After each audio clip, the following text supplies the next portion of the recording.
substantial gift. Any and every amount helps. To give, you can go online to www.audiojournal.org or mail your tax-deductible donation made payable to Audio Journal to 799 West Boylston Street, Worcester, Mass. 01606. And thank you and best wishes from all of us at Audio Journal.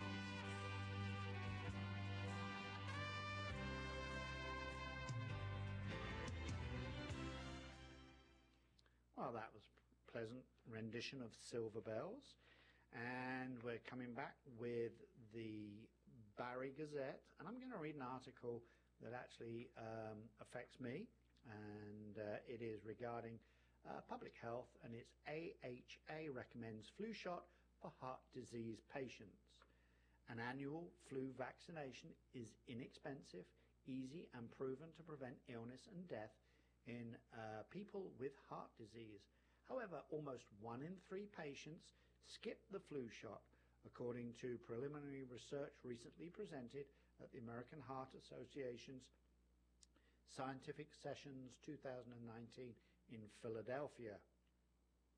The association's Scientific Sessions is an annual premier global exchange of the latest advances in cardiovascular science for researchers and clinicians,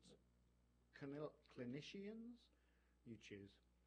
The vaccine rates are worse among the uninsured and those who lack regular medical care.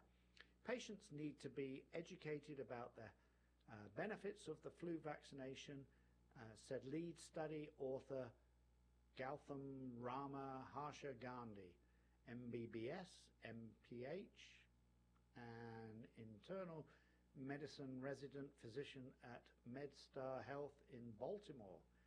People with heart disease are at higher risk of medical complications or death from the flu. Researchers examined vaccination rates in more than 15,000 people aged 40 and older who had experienced a heart attack, stroke, or had other conditions related to clogged arteries. All were participants in the National Medical Expenditure Panel survey between 2008 and 2015. Researchers found almost 1 in 3 had not been vaccinated against the flu in the past year. Of those who had insurance and a regular source of medical care, almost 30% hadn't been vaccinated for flu. Uninsured low-income individuals had the highest rate of non-vaccination at 65%. And their study shed light on key inequalities related to disparities in flu vaccination rates. We hope that the flu vaccinations among heart disease patients becomes an integral part of quality of care measures and will facilitate processes to limit those unintended care gaps among the most vulnerable in our society. And this was stated by author Karum Nasir, MD, MPH, MSc, Chief of Cardiovascular Prevention and Director of Outcome Research at Houston Methodist. Future studies should put emphasis on patient and health system factors driving these disparities and practical interventions to overcome these challenges. Well, there you are. It's very clear. If you do suffer from heart disease, seriously consider getting that health insurance by having that flu shot. I did have my flu shot this year. My wife will be pleased to tell you.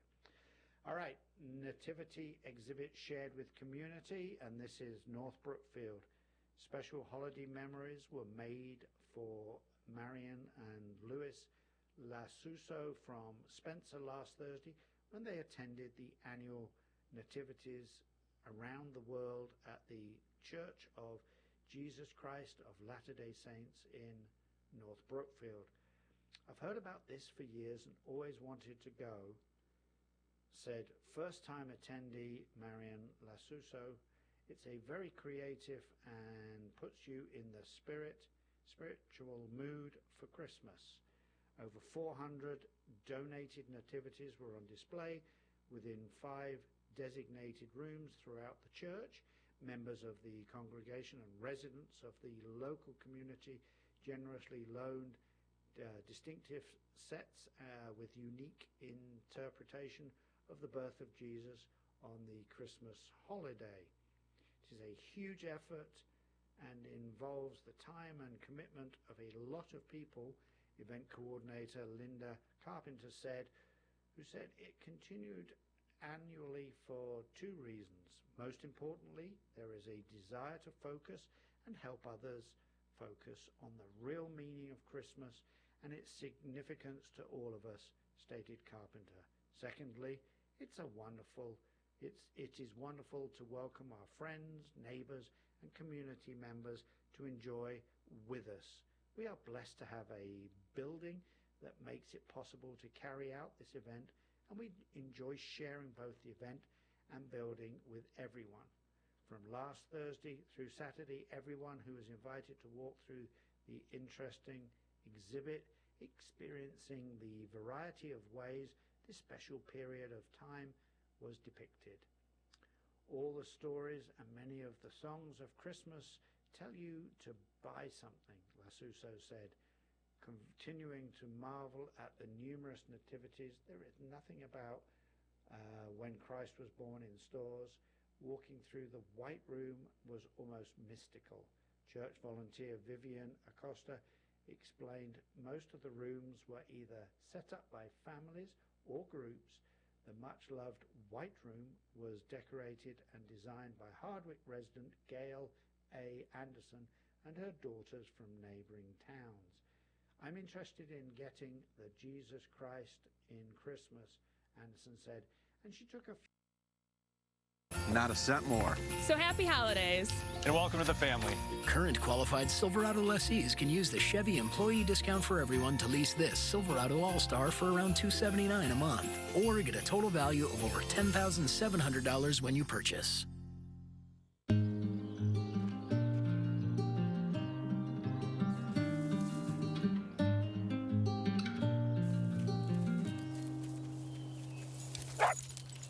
Blow a kiss into the sun, we need someone to lean on. Blow a kiss into the sun. Lunch and gingerbread house contest, and obviously it contains food, hence why it got my attention. Hubbardston and the hometown holiday spirit, a sentiment newcomers Anna and Alex Timofeev felt last weekend, along with a welcoming feeling they have been receiving ever since they moved their family from Colorado to Hubbardston over the summer. I love the small town. Everyone in is so friendly and nice, Anna Timofeev said after taking pictures of her 2 children, Ariana, who's 7 years old, and Andre, 5 years, with Santa at the 4th annual brunch with Santa last Saturday morning at the Hubbardston Centre School. Well over 50 families with their children attended the popular event, which offered delicious breakfast snacks and goodies, crafts to make, a Chinese auction to play, a gingerbread contest to enter, and of course the highlight of the morning, a visit from the big guy himself, Santa Claus. The Timofeevs were impressed by the holiday event, adding that they also really enjoyed the Halloween festival.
Don't want to be flying.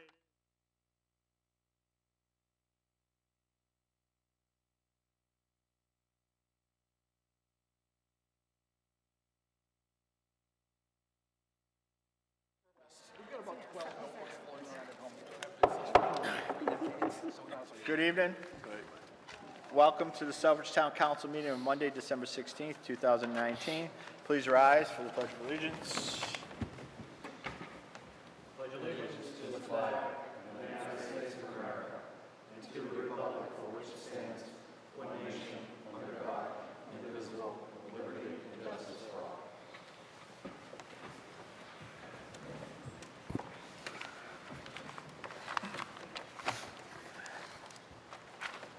Roll call, Madam Secretary. Counselor Adams? Present. Counselor Catrona? Present. Counselor Daniel? Present. Counselor Jovan? Present. Counselor Lazo? Absent. Counselor Manna? Present. Counselor Marquetti? Present. Counselor Nash? Present. Counselor Steves? Present. We do have a quorum. Item 3A, consider and accept the Town Council minutes of Monday, December 9th, 2019. Is there a motion? So moved. Second. Any errors, corrections, or omissions? Councilor Steves. Yeah, I had one quick addition under item number 7, very end, where it says I asked for a bunch of things. I just wanted to clarify that what Will said, it's probably a 50-50 split between individuals and LLCs. That's specifically for buildings under 8 apartments. Almost all above were corporations. I honestly, Councilor, I don't think they heard you, and I couldn't hear you. Okay, sorry. I was just, under item number 7, the very last paragraph, I just wanted to clarify that Will, answering my question, said that it's probably a 50-50 split between individuals and LLCs for buildings under 8 apartments. Almost all of the above were corporations. So the addition is for buildings under Yes. 8 apartments, okay. Yes. And I think that was it. Okay. Councilor Marquetti? Under agenda item 9, towards the bottom, it's where it talks about what I was speaking to. I said the average mom and pop business is around 205,000, and a 30% shift to them wouldn't increase their taxes significantly. Correct. It says 0% on the minutes. Okay. Thank you. Without objection? Okay. Any other errors, corrections? Councilor Adams? Thank you, Mr. Chair, through you, on the third page, 1, 2, 3, fourth paragraph down, and it should be a second line where it says property values work and why their neighborhood, they are neighbors, their neighbors. That's it. Okay. Thank you. Any other corrections? Councilor Manna? I don't have any corrections, but I'll be abstaining. Thank you. Seeing no further corrections, all those in favor? As amended? Opposed? And 1 abstention. Motion carries. Consider and accept the special town council minutes of Thursday, November 21st, 2019. Is there a motion? So moved. Second. Errors, corrections, omissions. Councilor Steves. I did give Mary a quick paragraph adding to the discussion because I asked a bunch of questions on item number 4. So I already gave her a paragraph for that, Okay. and that's all I had. Are there substantive changes or just? It was just a paragraph because I'd asked a bunch of questions about some specific things, and I gave her the text. I remember specifically that there were like specific sections of the contract, just for clarification mostly. Okay. So, Councilor Manna? I'll be abstaining from this as well. Thank you. Thank you. Councilor Nash? Thank you. Okay. Any further corrections, omissions? All those in favor as amended? Opposed? Abstained? 2 abstentions. Motion carries. Agenda item 4, subcommittee reports. General Government. Councilor Steves. thank you, Mr. Chairman. We had an extensive meeting on December 11th.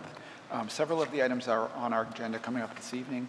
We also started discussion of the wetlands protection and conservation bylaw, and I think everything else is on our agenda. So, Thank you. oh, and I do not have one scheduled at the moment. Thank you. Department of Public Works. Councilor Nash. Thank you, Mr. Chairman. Through you, we had a Department of Public Works subcommittee meeting this evening, actually. The results of the agenda items will be discussed tonight because same agenda items are on the full council agenda. Their number is 18, 25, and 31. Thank you. Thank No meetings planned at this time. Thank you. Education and Human Services, Council Lazo. Council Lazo is absent this evening. There are a couple items that are on tonight's agenda that we can talk to at that time. Plan Development, Council Adams. Thank you, Mr. Chair, through you. We had a meeting on December 10th. Items number 34 through 36 are on this agenda this evening. We have not scheduled another meeting yet, as of yet. That's all I have. Thank you. Protection of Persons and Property, Councilor Manna. Thank you, Mr. Chair. First, I'd like to thank you for chairing the meeting from last week, and a happy belated birthday to you. He did that on his birthday. I don't have those minutes. Thank you, Mary. I know she took them. I haven't checked my email today to see if those were in there. But there are some agenda items on here from that meeting, I see, and I don't have any other meetings scheduled at this time. Thank you. Thank you. Chairman's announcements. First off, had some discussion this evening with the DPW director in regards to a pothole issue on Route 131 going from the Sturbridge Town Line into Southbridge. That's an extensive pothole. That is not maintained by the town of Southbridge. That is the Department of Transportation through the state. The director has informed me that they've reached out numerous times to the state to see if they could get that repaired with no resolution to that. I did reach out this evening to Representative Durant and Senator Fatman's office asking them to call me. Senator Fatman gave me a quick response and will contact me tomorrow, so we'll see if we can get that resolved because that pothole has just grown in size, so we'll work to get that fixed. The only other announcement, two other announcements.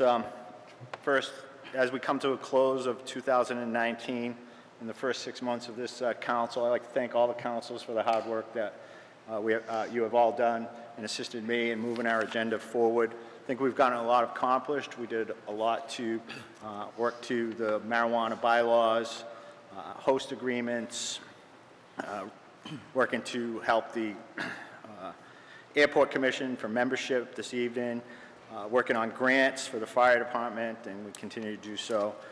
So thank you for all the work that you all do every day. I think we've had a successful 6 months and look forward to the next 6 months.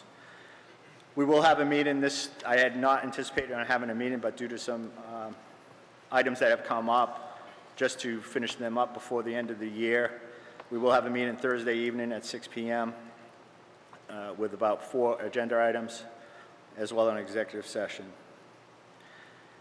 And with that, I want to wish all in Southbridge and the community a very happy holiday season, Merry Christmas, and a Happy New Year. With that, I'll turn this over to the town manager for his announcements. Thank you, Mr. Chairman, and just briefly myself, I also would like to express my appreciation to the town council for their support over the year. To all the boards and commissions that have done a great job for the town of Southbridge, has been really a lot of exemplary work has come from a lot of people that have given their time up to commit to help Southwood improve.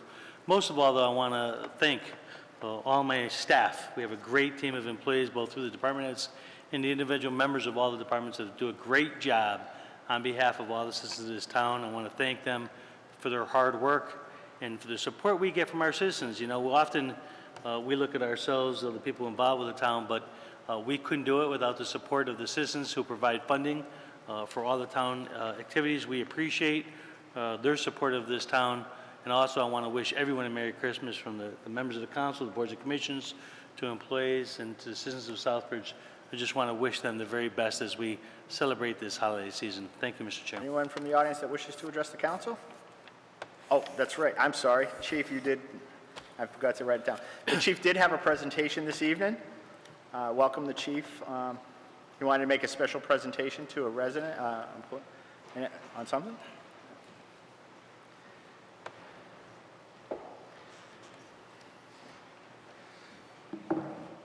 Good evening, members of the council. I apologize again, Chief. I apologize. That's all right. My sorry. Thank you, Mr. Town Manager, for the time.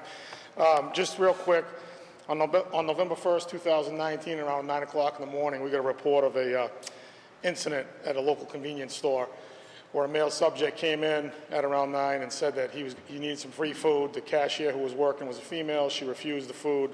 She said, you have to pay for whatever you get here. The male had some obvious mental illness issues, we'll say, and he had said that he was going to come back and kill her if she didn't give him the food that he wanted. So he left. About 30 minutes later, so at about 9:30 in the morning, he returned to the store, proceeded to climb over the counter, started attacking the clerk, put his hands on her neck, started strangling her. Violent struggle ensued. At that point, Ms. Johnson, who's standing here behind me or to the side of me, was also working at this store. She stepped in, pushed this male subject off of her female coworker. The female coworker was able to run, lock herself in a back room. Male subject then fled the area. Not only was Ms. Johnson able to save the day before we could get there, she also called 911 and provided an exact description of this male suspect, so we apprehended him within 100 yards of that store. So although Ms. Johnson did not want to come here tonight, I wanted her to come here and be recognized because in policing, and I just gave out one of these awards on Saturday night, we have a Medal of Merit, which is only awarded to officers who in the line of duty heroically reflect only the highest traditions of law enforcement service in the profession they represent. Mary is not a police officer, so I'm here tonight to honor her with an Outstanding Citizen Award, which is the civilian equivalent of the aid to a fellow employee. You have exemplified the virtue of good citizenship, and your bravery is to be commended on this date, 16th day of December, tonight by me. Congratulations.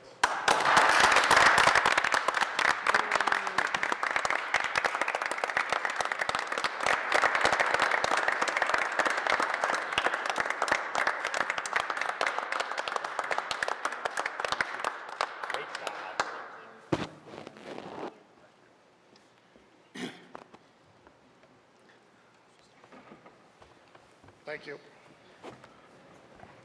Thank you, Chief.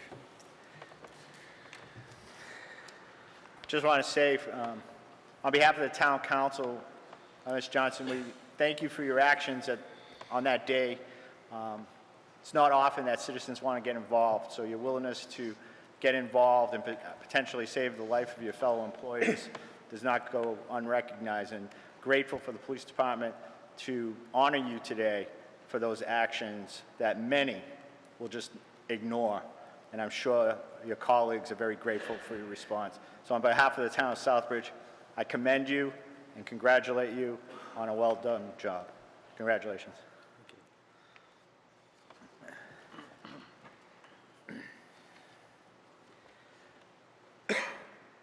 Citizens Forum. Is there anyone from the audience that wishes to address the council? Anyone? All right, seeing none. We have a rather lengthy agenda. For having a meeting last week, we have a lot on the agenda. So, in 1 week, a lot of work was done by our subcommittees. So again, thank you very much. Item 9, vote to confirm the appointment of John Silverberg of Sutton, Mass. to serve on the Airport Commission effective immediately through June 30th, 2021 to fill a vacancy due to a member resignation. Is there a motion? So moved. Second. Discussion? Mr. Town Manager. Thank you, Mr. Chairman. I'm very pleased to bring forward this appointment. John is a professional pilot with one of our major airlines, and I really want to compliment the Airport Commission and the Town Council for allowing this to go forward. This required a change in the bylaws to allow someone who doesn't live in Southbridge to be part of our Airport Commission. I think it was very clear that the members of this council and the Airport Commission felt that this is somewhat of a regional airport and that we wanted experience from people all around the area who have their planes at this airport. You bring a tremendous amount of experience to this board. We think you're going to be a tremendous asset. We appreciate your interest in this particular position. Thank you, Mr. Chairman. Councilman Manna. Thank you, Mr. Chair, through you. I just want to thank Mr. Silverberg for hanging in there. He's been dedicated to Southbridge over the last few years that I've known him. He wanted to be on the board. He wanted to be active. He did stay active by volunteering up at the airport, and he just believes in our town and our airport, and I want to thank him for that. Mr. Clements, as the Airport Commission, do you want to come up and say a few words, introduce him or anything like that? Because I know not all members of the council were there at the meeting, so if you want to introduce him to the council. Yes, thank you. Rick Clements, Chairman of the Southbridge Airport Commission. John's been at the airport longer than I have. I know he served on the board a number of years ago, worked with my father and some other folks many years ago. And he was in the town and unfortunately got caught up when they changed the bylaws. He couldn't stay on the commission. He's been active at the airport. He has 2 planes he brings in and out. He helps us a lot with the runway lights, also, with the snow blower and some of the equipment. He's always up there, helping us out. So I really think it'd be a great asset to the commission, bring out some outside insight into the airport, what we need to get more people to bring their planes to Southbridge. I think it's going to be a great asset for us. So I really like to have you vote for him tonight. Thank you. Any further discussion? Councilor Just a Steves. quick clarification, that was on our last GenGov meeting, and it was unanimously approved. Thank you, unanimous. Any further discussion? Seeing none, all those in favor? Opposed? Unanimous, all present. Congratulations and welcome aboard. Look forward to working with you. Thank you. Item 10, vote to confirm the appointment of Rosemary Alicia to the Trustees of Soldiers, Marines, Airmen Memorial Committee effective immediately through June 30th, 2020. Is there a motion? So moved. Second. Discussion? Mr. Town Manager?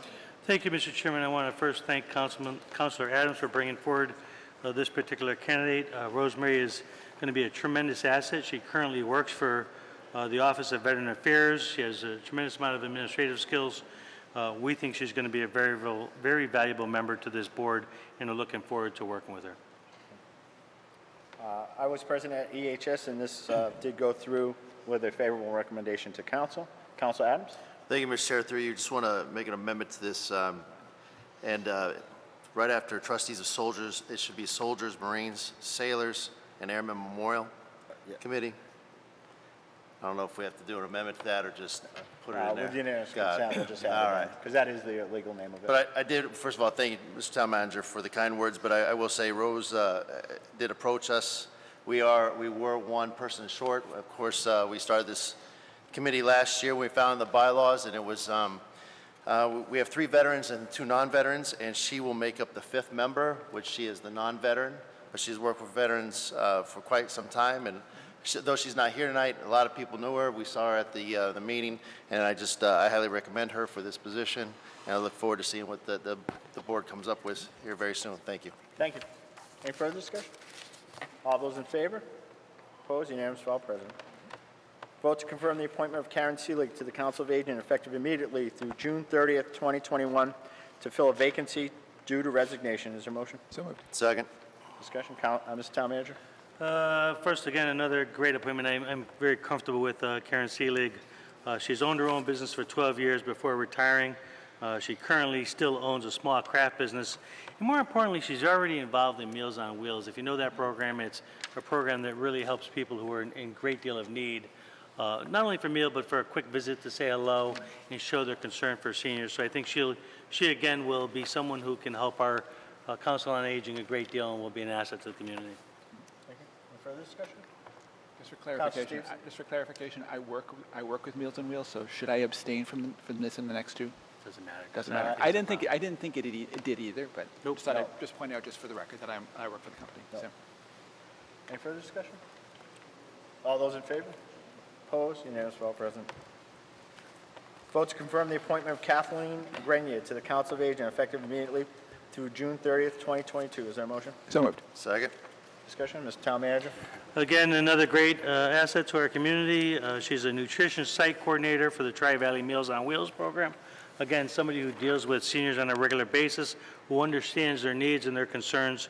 And again, I think she'll be a wonderful person for that council. Thank you. Further discussion? Councilor Adams? Thank you, Mr. Chair. Just real quick, I want to throw out there that a lot of these individuals that work for Meals on Wheels, and they are always looking for volunteers, especially on Monday. Just want to throw that out there before we make the vote. Thank you. And this appointment, as well as those all the way through agenda item 16, were voted out favorably by the EHS subcommittee, just for the record. So I won't have to repeat myself on each one. So. Any further discussion? All those in favor? Opposed? Unanimous of all present. Item 13, vote to confirm the appointment of Susan Prue to the Council of Aging effective immediately through June 30th, 2022. Is there a motion? So moved. Second. Mr. Town Manager? Another great asset to the community, an RN at Harrington Emergency Room for 40-plus years. So that shows her knowledge of of dealing with an aging community. Also a Meals on Wheels volunteer and a high school volunteer, just cares about this community and wants to give back to the community. Council Steves. Just one quick question. How many, does this fill up the Council on Aging? I'm absolutely, I didn't check us, so I'm not absolutely sure. I'll check it tomorrow and send you a note. Okay. Any further? All those in favor? Opposed? Unanimous, all present. Item 14, vote to confirm the appointment of Robert Caprera to Local Historic District Study Committee effective immediately through June 30th, 2021. Is there a motion? So moved. Second? Is there a second? Second. Thank you. Mr. Town Manager? Sometimes the best way, I think, to introduce a person is just to say simply, this is a very good man, a man who cares a great deal about this community. He serves as one of the town attorneys, is a person that I've dealt with extensively throughout the years. I find him to be just someone who cares so much about this particular community. He has a private law practice since 1979 in town. He's been a resident since 1958, and will serve this committee very well. Council Steve? I agree that I think he'd be a good asset to this committee. I mean, he was on Bicentennial, sort of. He was sort of like an extra person on Bicentennial. He wasn't all that active. But I just want to check that, kind of on the record, that he really should double check with the Ethics Commission if there's any concerns. So, because he is our town attorney. So I think he would be good on it. He knows a lot. So I would support him, but provided he does that. Yeah. Through you, Mr. Chairman. Mr. Town Manager? I'd be happy to talk to Attorney Caprera about that. Like all people who serve on any board or commission, if a particular issue comes up that might be an ethical problem, there's very clear ethical laws of excusing yourself and stuff. So I think if anyone knows that, it would be Attorney Caprera. I would think so. So I'm very comfortable in this particular appointment, but I will pass it on to him. Okay. I don't think it'll be an issue, just for the record. Just For the so record. that we know. Yeah, appreciate it. For the record. Yeah. Yep. Any further discussion? All those in favor? Opposed? Unanimous, all present.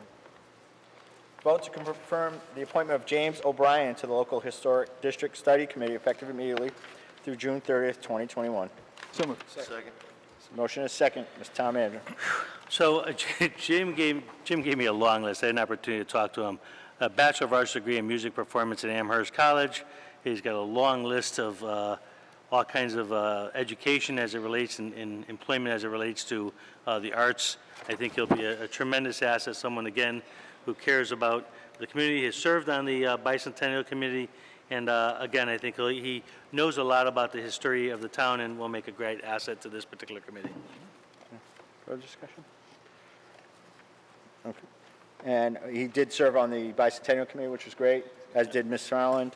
And speaking to Mr. O'Brien and Mr. Brady about this Local Historic District Study Committee, I think it is important. We discussed this the other evening with Mr. O'Brien about we do have a lot of historical buildings in the downtown corridor, and it's important to preserve our history as best we can. So it's great that we do have these local individuals that have worked so hard on the history of Southbridge to continue that mission that we protect whatever we can moving forward. So thank you for that.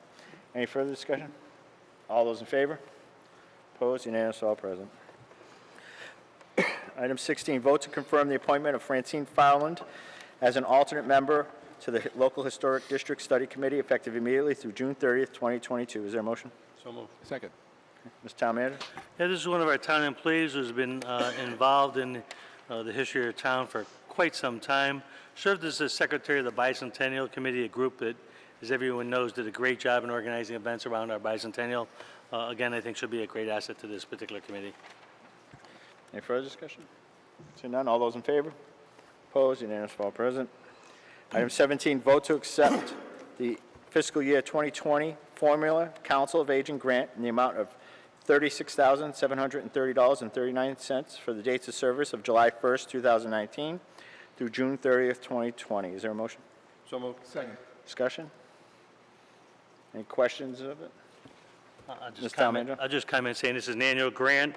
I would thank our Community Services Director, Mike Trombley, who's in the room. I want to thank him for his work on this particular grant, and it goes a long way to helping the seniors in our community. This is essentially what funds a lot of the activities that happen at our senior center. And with that, I just want to echo the conversation that we had at council subcommittee meeting, that this formula is derived by the Census Bureau, number of seniors that we have, according to the United States Census, which occurred in 2010.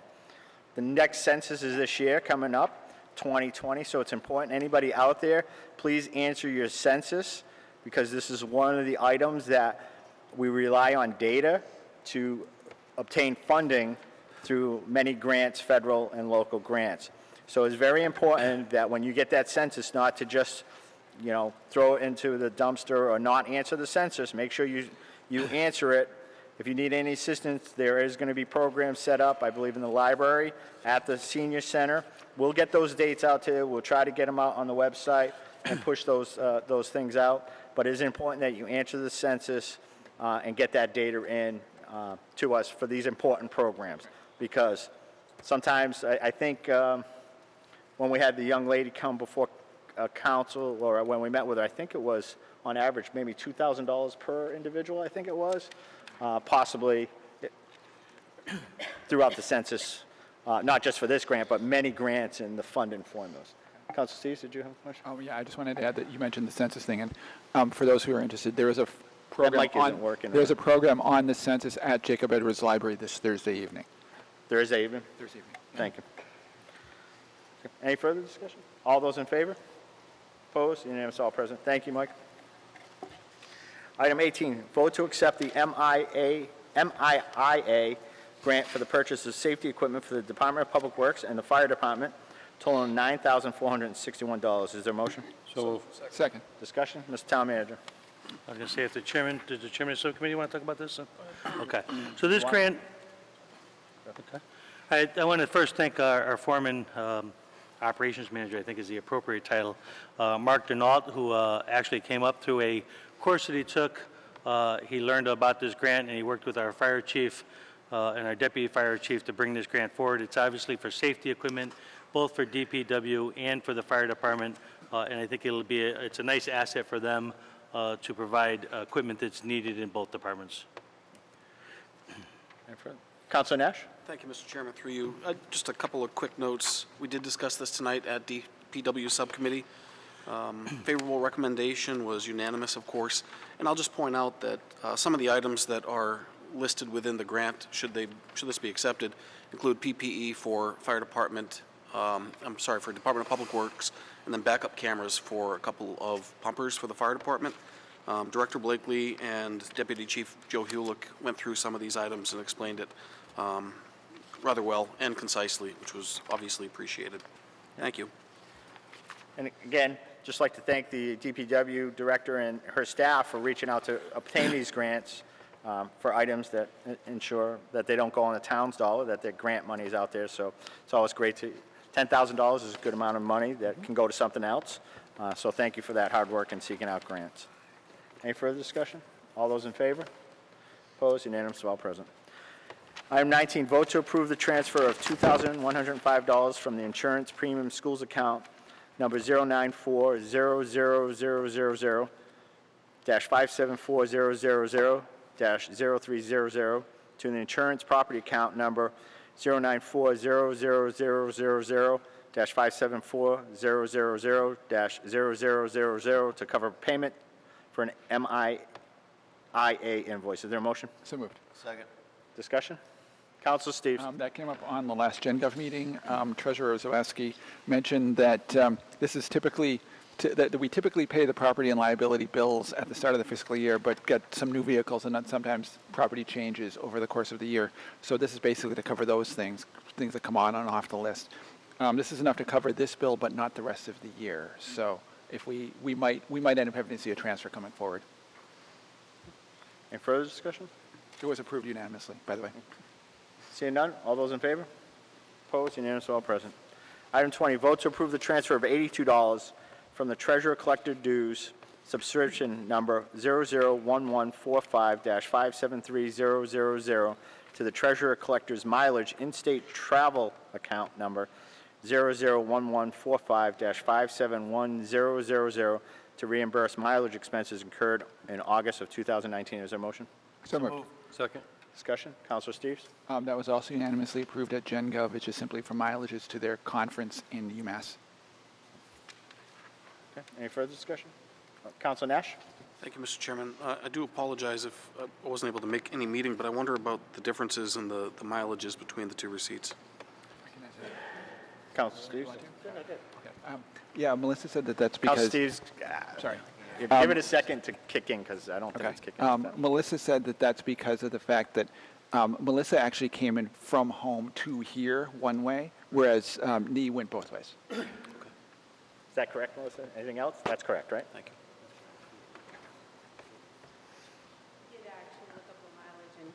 Nee took the fast route on Route 90, and I took Route 20. Okay. Significant difference in mileage. All right. Thank you. Any further discussion? All those in favor? Opposed? Unanimous, all present. Item 21, vote to approve the transfer of $23,310 from police salaries number 001210.511000 to Central Dispatch Project number 84240 to cover additional project costs. Is there a motion? So moved. Second. Discussion? Anybody? I chaired the PPP subcommittee. Thank the two chiefs for being present for that discussion on the dispatch project. Thank Chief Woodson for his detailed explanation in the packet. I think he outlined it, and he did reiterate those items in the meeting. And hopefully this will be enough to at least get this operational by July 1 of 2020. Any further discussion? Seeing none, all those in favor? Opposed? Unanimous, all present.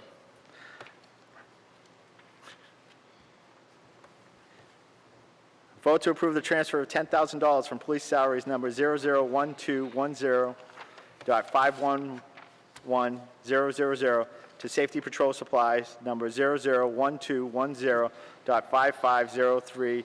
Is there a motion? So moved. Second. Discussion?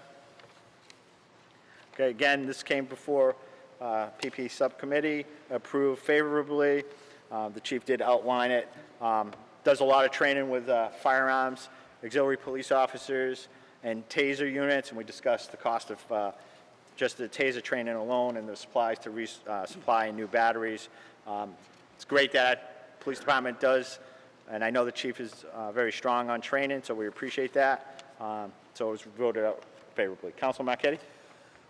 Just like to point out that these are transfers from the police salaries. Correct, yes. Right, Yep. thank you. Yeah, and we did have a discussion. Thank you, Councilor Marchetti. The transfers, why they're coming out of salaries, just for the public, is that the chief has made it very clear that we had appropriated, this council had appropriated police officer positions. They've been vetted through the police department and have been appointed by the council pending the academy. Unfortunately, the academy doesn't start till February 24th, Chief. Correct. And therefore, there is the money that we had budgeted in those accounts.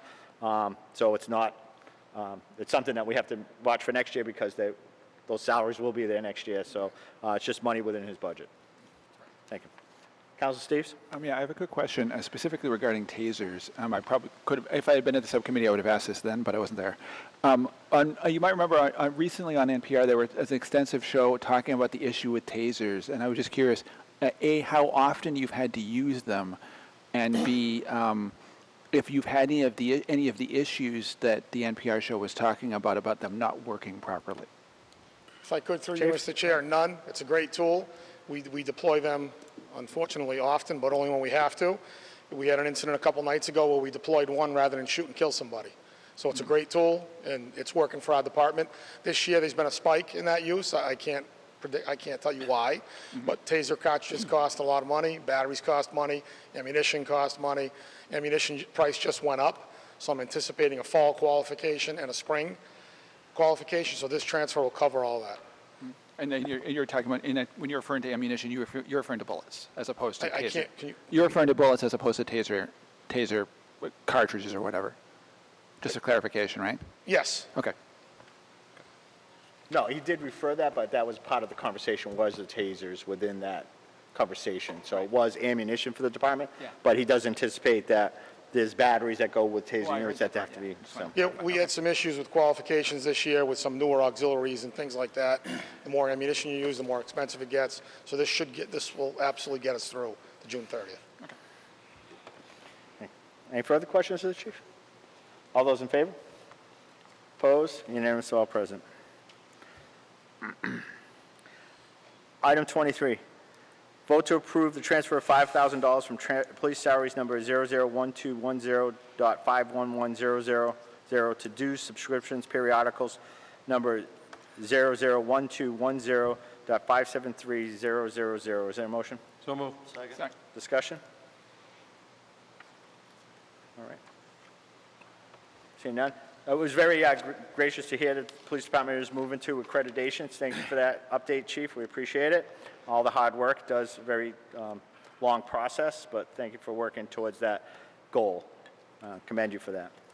Any further discussion? Seeing none. All those in favor? Opposed? Unanimous, all present.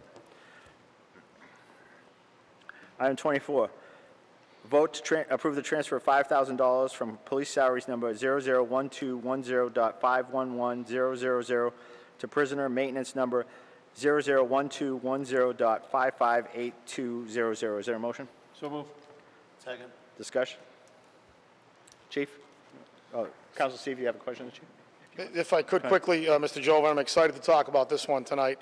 Mr. Como from the School Maintenance Department brought this program to my attention, the Work Experience Program that right now is being, they're utilizing the basement, the old wood shop for all the old schools, Southbridge High kids like myself. That is now a learning environment, a learning program where they take kids between the ages of 18 and 22 years old and they try to give them real-life job experience. Mr. Como had called me and he inquired as to how we clean our prisoner blankets, which is a good question, because we spend, give or take between $3,000 and $4,000 a year on having our blankets dry cleaned. Unfortunately, that can get pretty expensive, so Mr. Como suggested that we buy a commercial grade washer dryer that could handle washing these flame retardant blankets. Obviously, anything that's soiled with any type of body contaminants, we would send that out for dry cleaning by a professional, but the kids in this program, in the WEP program, would come to our building, pick up our blankets, bring them to the basement at the old high school, wash, dry, fold, bring them back to us, take all of our old stuff. They'll probably do that on a weekly basis, and after a year and a half or so, this will have paid for itself, because rather than paying the $3,000 to $4,000 a year for blankets, all we'll be paying for is detergent. So I think it's a great idea. It keeps the kids in the community working, gives them some real-life experience, and I think it's a win-win for everybody. Okay. Council Steves? Yeah, I was curious, would this device be able to be used for other functions in town, other than just you guys? Councilor Steves, right now, I only intend on it being used for prisoner blankets. I don't know if you'd want to wash anything else in that washer or dryer. Well, one thing that kind of jumps out to me is maybe DPW clothing and stuff like that would be possibly similarly contaminated or whatever with oil or whatever. I don't know if it would be too serious for this kind of a machine, but. Well, I spoke with Mr. Como about possibly like rags, reusable rags and things like that might be more appropriate. I don't know if I'd wash clothes in the same machine that you wash in prisoner blankets in. It's just me. But rags and reusable things, yes, we would entertain that. No. Okay. Further discussion? Seeing none, all those in favor? Opposed? Unanimous, all present. Thank you. Chief, before you leave, I do want to, I know I do joke around with you about You the do often. dispatch center, but I do want to thank you and the department, as well as the DPW and the fire chief for all the hard work on the dispatch center.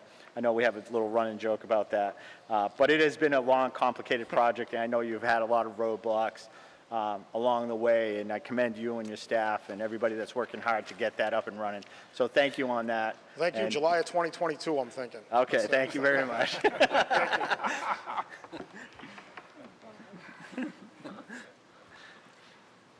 Item 25, vote to approve the transfer of $31,115.94 from Water Capital Reserves, account number 610450.583000.91250, to Water System Capital, account number 610450.583000.20580, to cover costs associated with the water main break which occurred on Goddard Street and related environmental cleanup for the three companies, CMG Environmental, in the amount of $16,440.21.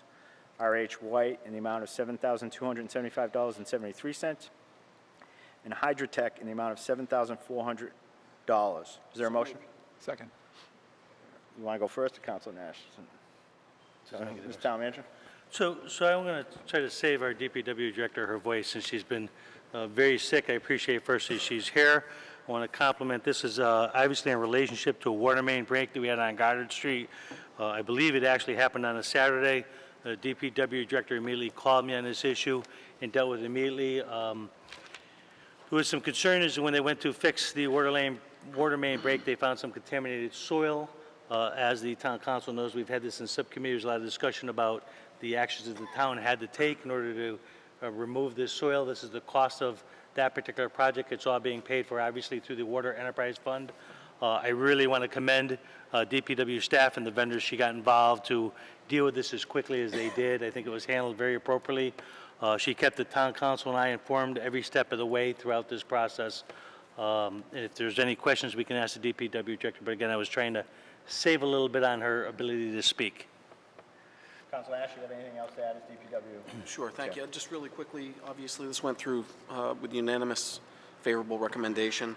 And just for clarification, for those that don't have access to the invoices, the $16,441 from CMG Environmental accounted for the licensed site professional, other engineering type staff, and then also for the contaminated soil removal. R.H. White for labor and contractual work, and Hydrotech for the leak repair. Correct, Heather? On the bypass, thank you. Okay. Anything further? Thank you. Council Marquetti? And just like to point out that Mass DEP is still investigating the oil leak. Thank you. You stated that Mass DEP is still investigating the matter, and My no mic- report yet. Is this working? It was very difficult to hear you, so I don't know. Sometimes it takes a minute. I'm talking You have right to- into it. A second, but Thank you. thank you, Council. Anything further? I do know, just for the public and for the councils, we did discuss the issue with the microphones at our last meeting, at one of the meetings. I'm not sure which one it was. And they are going to be working on a solution with a transfer for capital coming up. I don't know, it might even be on Thursday night's meeting, where they're going to put speakers adjacent to us right here so that we can hear, even though the microphones are going out to the people in the public and possibly to the audience, it's not reflected here, so they're going to do something with speakers coming up, and that will be forthcoming pretty soon. So we look forward to that, because it does get difficult at times that we think we're talking into the mic and you just can't hear. All right, is there any further discussion on this? All those in favor? Opposed? Unanimous, all present.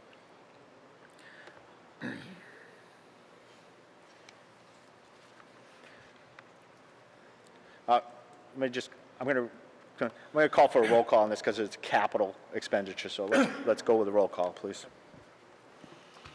Counselor Adams? Yes. Counselor Catrona? Yes. Counselor Daniel? Yes. Counselor Jovan? Yes. Counselor Lazo? Oh, sorry. Counselor Manna? Yes. Counselor Marquetti? Yes. Counselor Nash? Yes. Counselor Steves? Yes. Thank you. Unanimous, all present.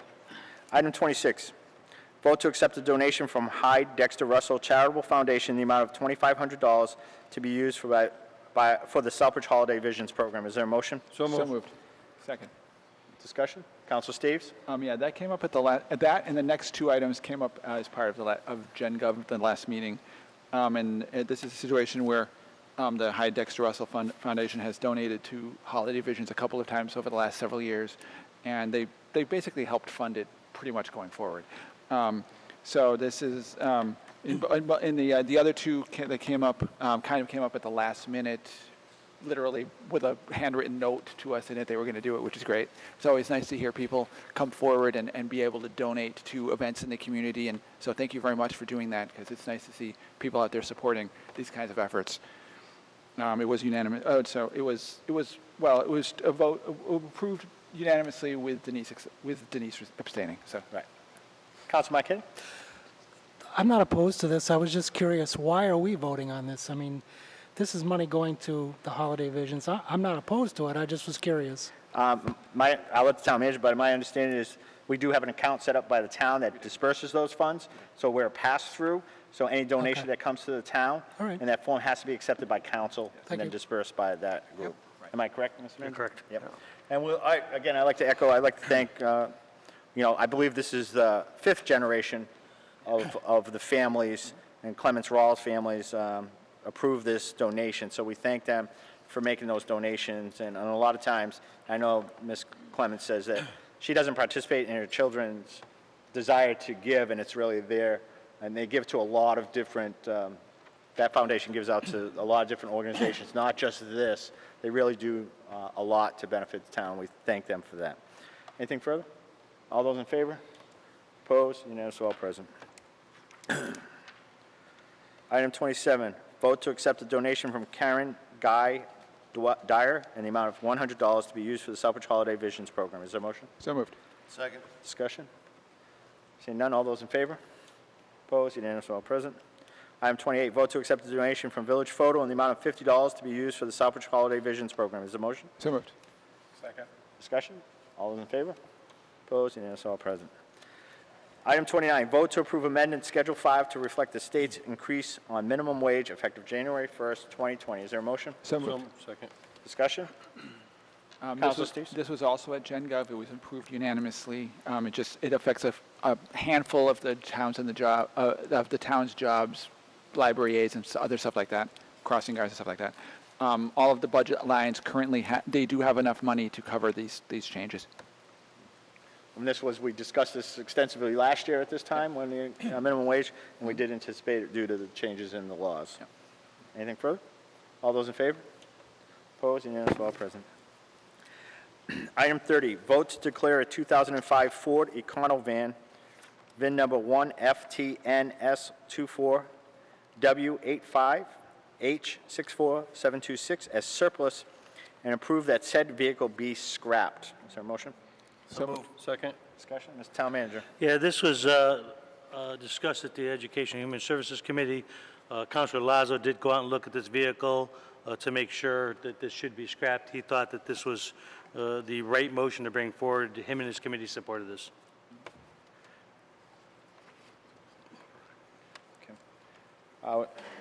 Council Dana just informed me that there's missing an A on the agenda item, so it should be HA 64726. So just reflect that for the minutes. Any further discussion? All those in favor? Opposed? Unanimous, all present. Item 31, vote to declare the equipment from the decommissioned Mass Ave pump station as surplus. All equipment will be scrapped except the new 50 horsepower pump, which has an approximate purchase price of $5,000, which will be disposed of in accordance with Mass General Law, Chapter 30B, Section 15. Is there a motion? So moved. Second. Discussion, Mr. Town Manager. Okay, I'm just looking at the chairman. We just discussed this in the Public Works Subcommittee. This particular piece of equipment cannot be used in any other station throughout the town. It was a recommendation of the DPW director to attempt to sell at least the motor. I believe it's within this pump, and I think all agreed that this made sense. Any further discussion? Seeing none? Oh, Councilor Nash, go ahead. I'll throw out there, just for clarification, that indeed there are other items from within the pump station that are to be scrapped, including control valves, things of that nature. The pump is not something that we're able to use within our wastewater realm. Correct. We had great discussion about that and good questions about that. Thank you. Anything further? All those in favor? Opposed? Unanimous, all present. Agenda item 32. So there's two items on this. So I apologize. I had sent the language over to the manager's office, and I'm not sure if it got lost in the email. I thought we had it, and I missed it until Councilor Adams. When this item came up on playground equipment, if we so choose to accept this item, we would have to move to rescind our previous action on this. So I do have the language for that. So I guess what we'll do is vote to approve this, and if it's approved, then we'll vote to rescind our previous action, okay? All right? So item 32, vote to approve playground equipment under option 1, proposal from M.E. O'Brien and Sons Incorporated for $30,250 for a play structure approximately 30, and this doesn't make sense. This is not the right item. This is the old one. That was the motion to suspend, to rescind. I apologize. You're right, it is. You know what? Oh. Put it on Thursday. I could pull up the language Well, from is this but- the one that, No. the new one, right? So Jared's here to explain anything, so I hate to have him come back out Thursday night because he gave a good presentation the other night. So hold on one second. It's, I think this is the new one here, MRC.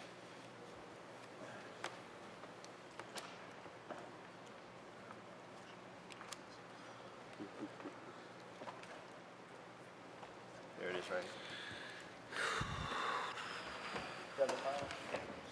Pull this. I apologize. Number 11. So we'll have to get this on. So motion to suspend the rules and add agenda item 32A, which will read,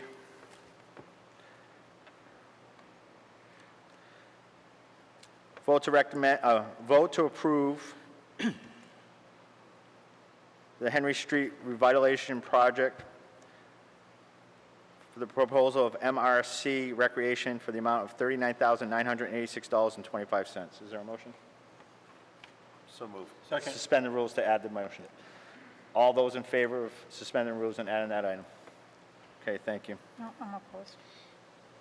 Okay. Okay, so the motion before us is to approve the Henry Street Revitalization Project of MRC Recreation in the amount of $39,986.25. Mr. Town Manager? Thank you, Mr. Chairman, and thank you for adding this to the agenda. We had a great deal of discussion in subcommittee about this, and our Recreation Director did a great job in presenting this. I want to compliment them also because he went to the state bid list and went sort of above and beyond the call of duty, really went out and analyzed, 3 different quotes on this particular project and found one that was, not only was it improved equipment, but at a lower total cost to the town of Southbridge. We had budgeted $40,000 for this project. And really, this project's important because it provides a playground equipment, new playground equipment for a lot of children who use the Henry Street Park.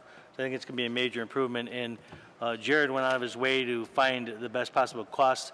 We had thought we were going to need volunteers to actually build this and to put in concrete. As it turned out, he was able to get a deal that includes all construction, including the concrete work. So I think it's a real advantage. He's here to answer any questions, although, as I said, he did a great presentation. I think we believe, all of us, that providing recreational equipment to children in town is a important thing to do, and I think it's going to improve the community and the resources for the children. I think that's a great thing. Council Manager? Thank you, Mr. Chair, through you. I'm not opposed to this. The only thing I am opposed to is this item not being correctly on the agenda for the public to view. So I would feel more comfortable, I won't vote on it tonight if it's voted on. I would feel more comfortable if it went on another agenda, just to give it that 48-hour open meeting law kind of vibe going, because, I mean, we have something totally opposite of what we are voting on in front of us. It's totally opposite, and I just don't feel comfortable, even with suspending the rules. I feel more comfortable if we gave it that 48 hours or even another 2 weeks. I mean, we're not going to be digging holes in the playground in, even a month's time. The ground's frozen, so I don't feel comfortable with Okay. this. Thank you. Thank you. Councilor Adams? Thank you, Mr. Chair. Through you, I agree with the counselor. I'm not opposed to waiting to do it at the special town council meeting on Thursday evening. Yeah, We have to do that. and my intent was to suspend the rules just to add it, because if anybody had any questions on it tonight, because Mr. Latore is here, if you had any questions specifically to it, he could address the questions, so we don't have to take any action, but we certainly can discuss it if there's any other questions about it, but we won't take any action. But there's nothing wrong with us discussing it. Playground equipment is on the agenda, so if we don't want to take actions on the specific vendor, but if there's any questions of Jared this evening, he did give a great presentation at the special town council meeting, so if anybody has any questions tonight, while the TV cameras are here, we can ask any questions. Councilor Adams? So thank you, Mr. Chair.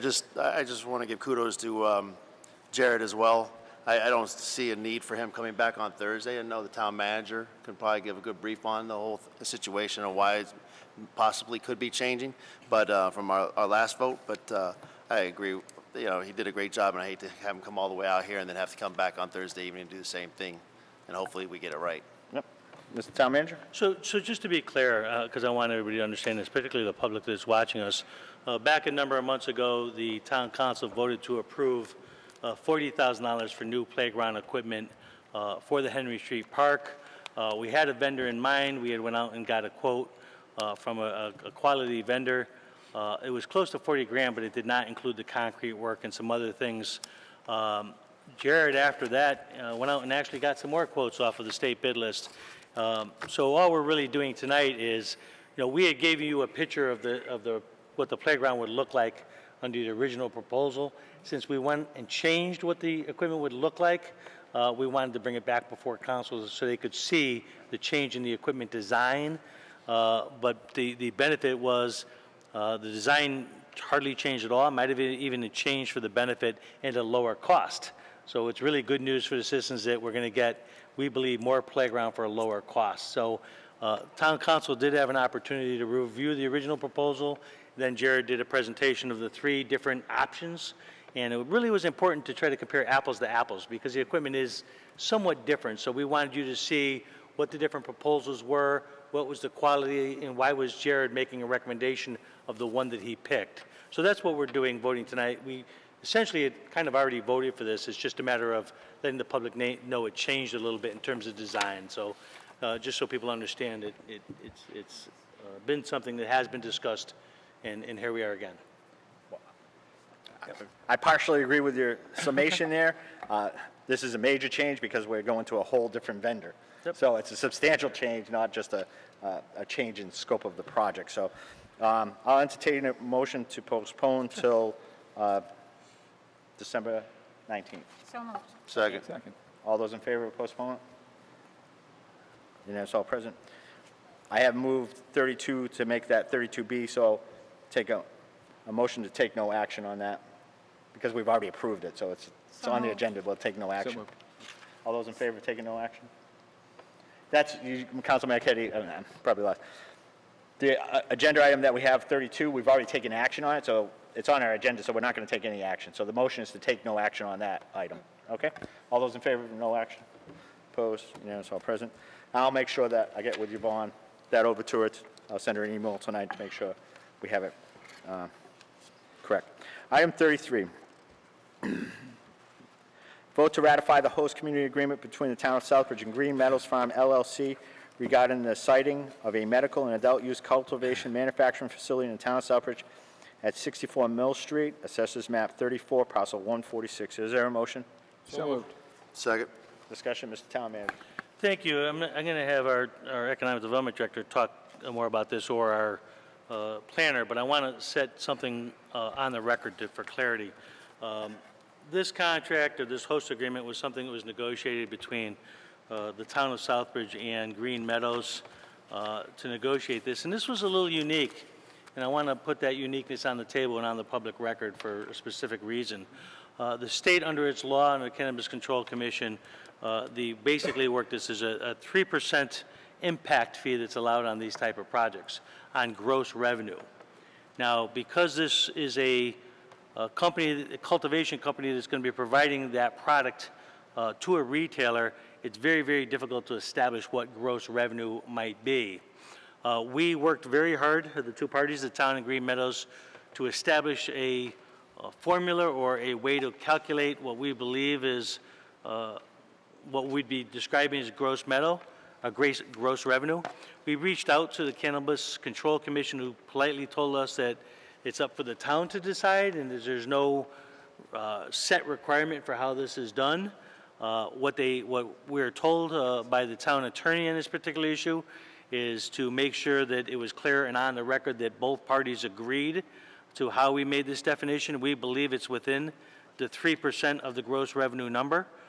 We spent a great deal of time trying to make this to be a reasonable and fair equation, I guess I would call it. It also provides for sort of a reanalysis of this equation on an annual basis to make sure that it is fair and equitable. The reason I'm putting this on the record is if the state ever looks to this, I want them to know that we reached out to our law firm for recommendations on this. We reached out to the Cannibal Control Commission, and the reason we're doing it the way we have is there's no really set in law kind of process for this. So again, I want to make sure that that is clearly on the record what we're doing, and if the chair would allow any other comments by our town planner, that would be, I think, appropriate. I'm going to put a hold on this right now. Okay. Because I am missing sections 3 and 4 of this. There's a whole bunch of sections that are missing. It's every other page. The copier didn't copy it correctly. Yeah. See the other page? So I'm going to, Sorry. I'm going to recess for 10 minutes. The town manager can get this corrected. We're in recess for 10 minutes. Do anybody have a, let me see if I got the full copy.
It's about which is a thing on George Patton. All right. It's about the tank division shit. He's narrating it. It's really cool.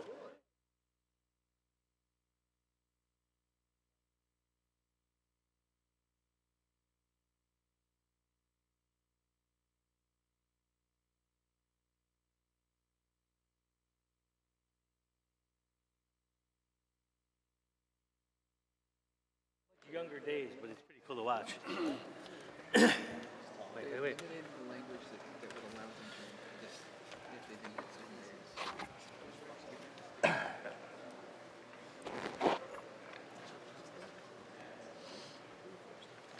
Oh, jeez.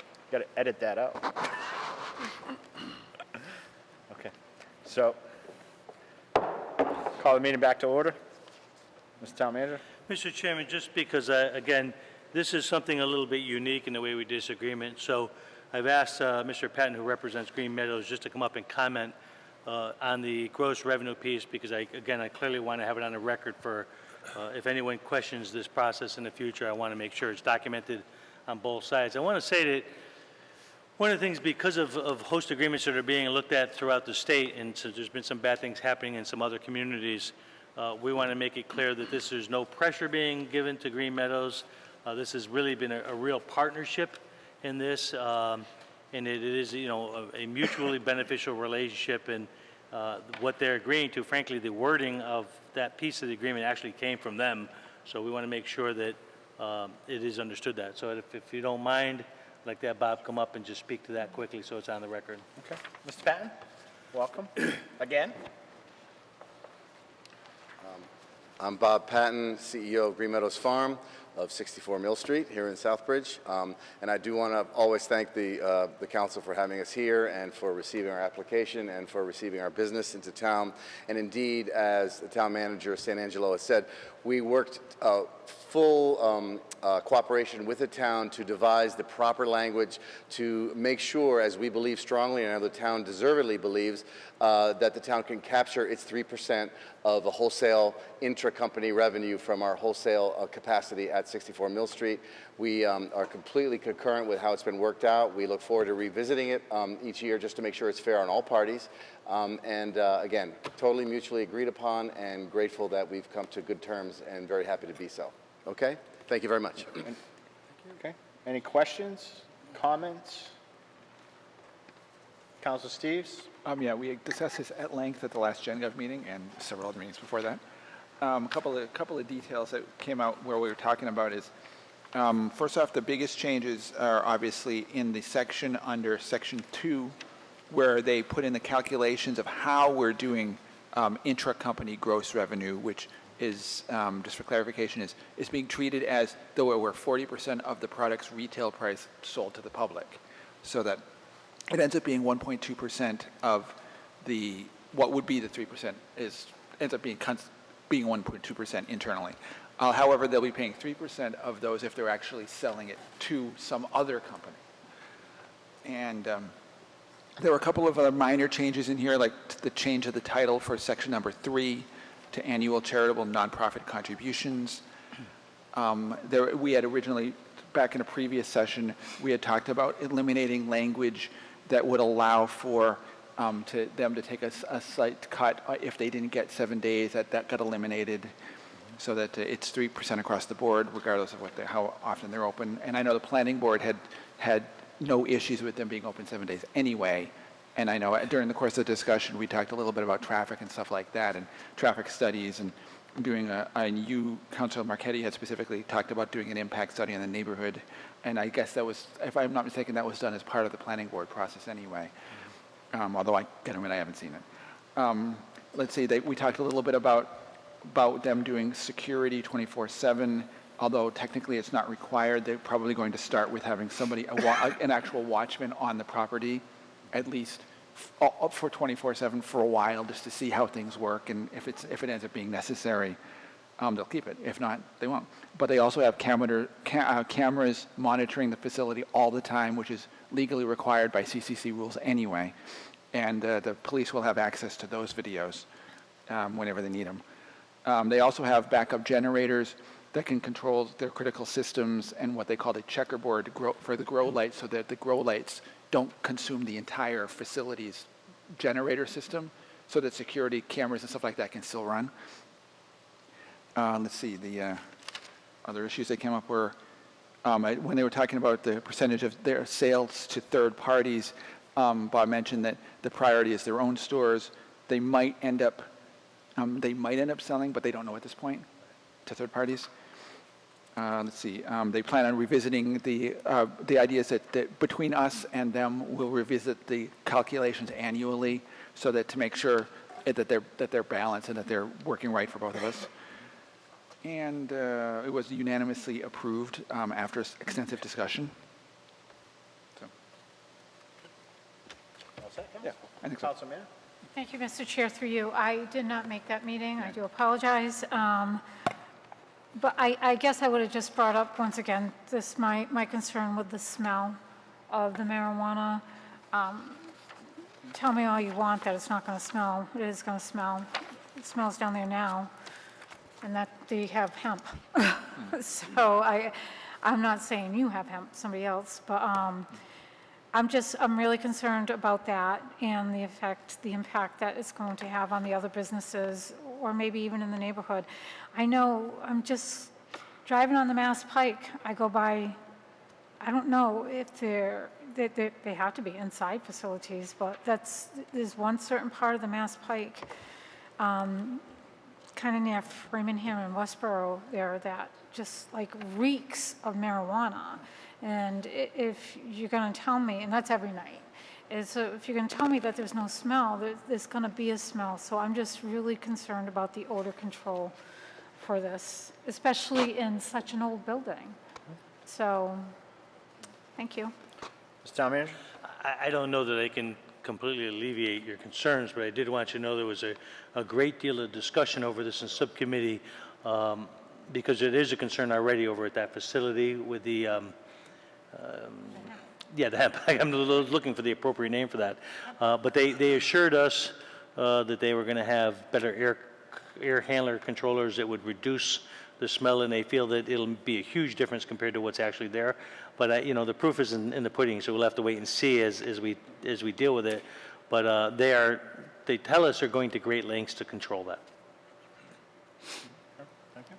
Any further discussion? Councilor Steves? Well, just to add to that, if it ends up becoming an issue, of course, as the town, as their host community, we have the right to step in and say, hey, we want things to be changed under the law. So if it becomes an issue, we can do that. I just want to say for the record, it's been a pleasure to work with Green Meadows over this whole process over the last year and a half, and I think they've been true to their word all the way through. And I don't see, I can't answer for Framingham. I don't even know if in Framingham, if there is a marijuana facility there that you're smelling. I don't doubt that you smell it, but I don't know what their processes are or what kind of facility it is. Like I say, Green Meadows and this organization has been very forthright and worked with us every step in the way, and it has been a great,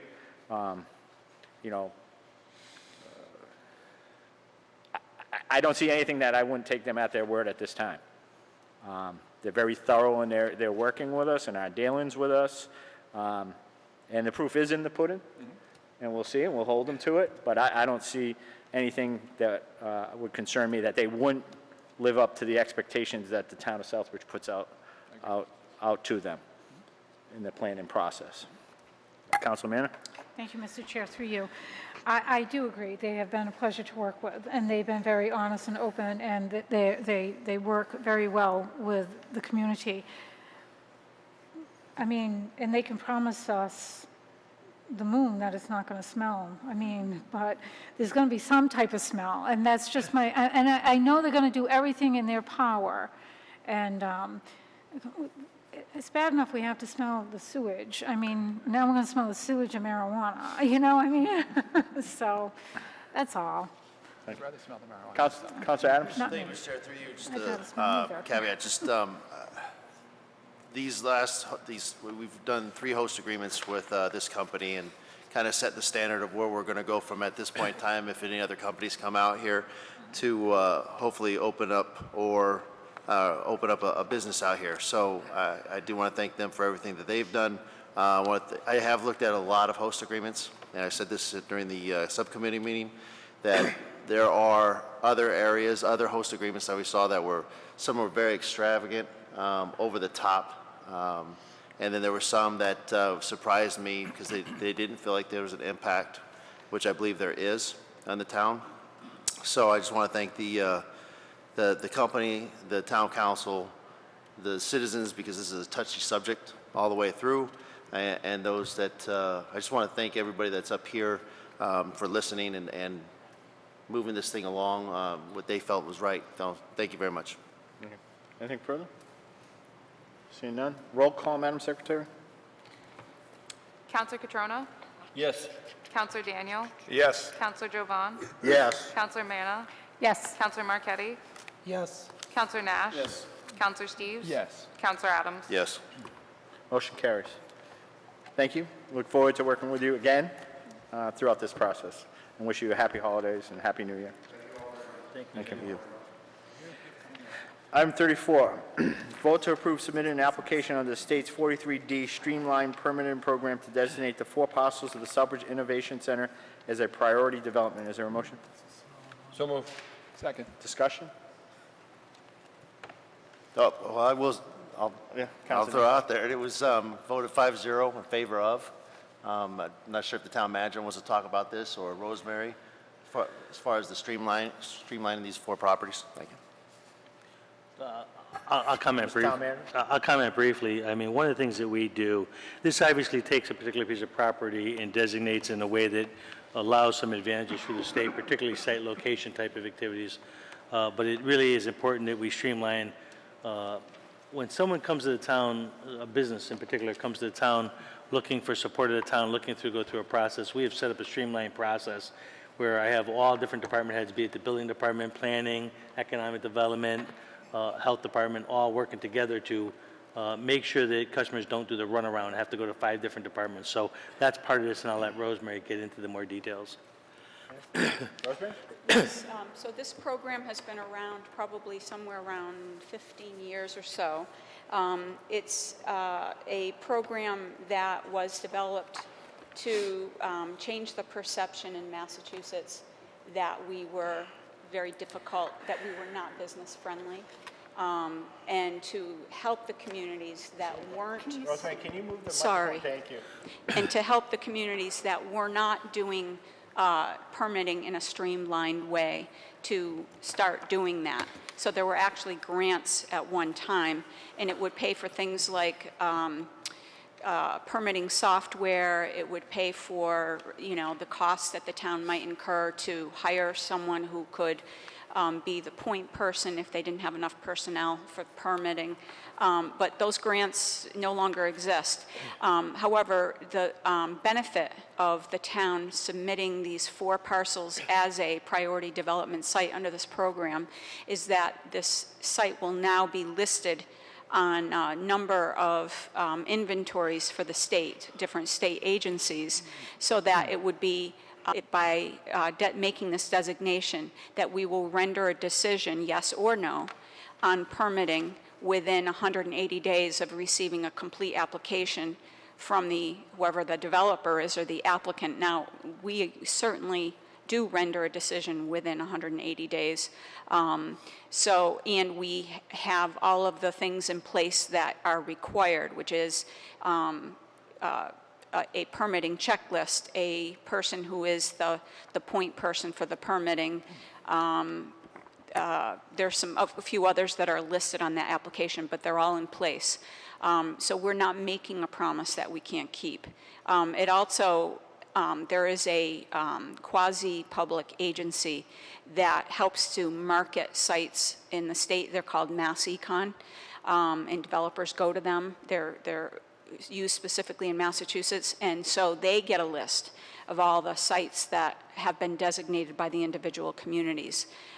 So this gives this site a little bit of a higher profile. So it's, it's really kind of a no-brainer. It's kind of a win-win. Councilor Adams? Thank you, Mr. Chair. Just a quick question on number 6 on page 3. I have in my notes from our meeting that where it says, has the municipality applied for or received other state grants for the site? Does the municipality plan on all that? Didn't we say that this had to be changed? Yes, and I have changed that on the new copy. So the new copy reads, town applied to the Executive Office of Energy and Environmental Affairs for a PARC grant, park grant, in 2017 to create a 1.3 acre park along the Quinnebog River on a portion of vacant land, and I put the parcel ID number. The town was awarded, but the town council decided not to go forward with the project, and the grant was never received. And then I said no grants are planned for submission at this time. So I modified it to reflect that. Thank you, Rosemary. Thank you. Councilman Mann? Thank you, Mr. Chair, through you. So why don't we see that in our packet? Because that was the original one that went to the P&D subcommittee But meeting. we just went through this with the playground equipment. I mean, Yeah. we need to have, and the host agreement, we need to have. Well, the host agreement was I completed. get- A yeah. couple of us did get it, so that Usually, that was a copy or error. Yvonne likes to have, whatever the paperwork that was provided to the P&D subcommittee meeting, that will be what is provided to the town council. And this has been modified since then. So, I mean, that's the only thing that's been changed. But we should have a copy of that. Okay, I can give it to you right now, and you can pass it along and take a look at it. Yeah, if you just pass it around, just so we make sure that we see it. I feel comfortable. I mean, there's a change on it, so. And it should, how long when did you make that change? Probably Friday. So there was enough time for us town councilors to get it? So, Well, packets went out Thursday night. yeah, but So, we have email. I'm answering your question. Packets went out Thursday night.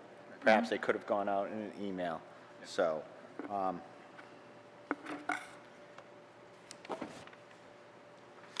this is one of the issues we have when we have subcommittee meetings that are so close to when our packets have to go out, that we will work on throughout the next 6 months, because it happens too often where we try to have meetings right above and things change and then they're caught in the matter. I'm not opposed to ratifying this evening because the changes are correct based on our conversation. Councilor Marquetti? This is to approve a streamlining process. I think that the part that you're talking about there has to do with what goes to the state that does this. This doesn't really, we're not voting on that. That was Right. just something. It has nothing to do with. This has to do with streamlining, which isn't a bad thing, to streamline the process.